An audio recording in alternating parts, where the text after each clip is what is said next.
सबैमा नमस्कार। हिजो भिरकुटी मण्डपबाट सुनिता डंगोलले बोलेको पनि सुनियो।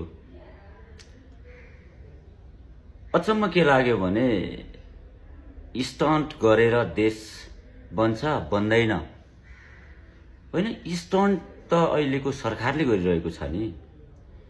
पुरै महाराजाको शैलीमा जुन किसिमका हरकतहरू देशमा भइरहेका छन् त्यसप्रति मेरो घोर आपत्ति छ र हामी जस्ता जो युवाहरू देश सुध्रेला, देशमा सुशासन कायम होला, भ्रष्टाचार मुक्त देश बन्ला भनेर जुन हेरिरहेका छौं र अब आउने आगामी दोस्रो पुस्ताले पनि यसैको सिको गर्दैछ भन्ने कुरा चाहिँ सुनिता डंगोलको भाषणबाट प्रष्ट हुन्छ।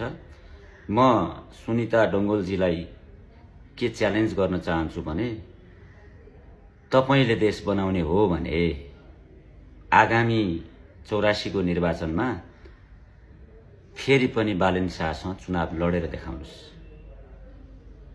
साथीहरू, केशव स्थापितलाई जिताउनका लागि कोही नपाएर एउटा नेपाल टेलिभिजनको एउटा कार्यक्रम चलाउने प्रस्तुता हुन् सुनिता डंगोल र उहाँलाई उठाइएको हो।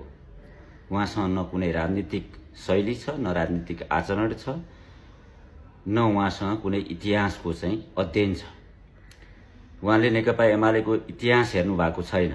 नेकपा एमाले हिजोका दिनमा हामी जस्ता लाखौं करोडौं युवाहरूको रगत र पसिनाले बनेको हो। जब मदन भण्डारीको हत्या भयो त्यसपछि हामीले नेकपा एमालेलाई वास्ता नगरेका हौं।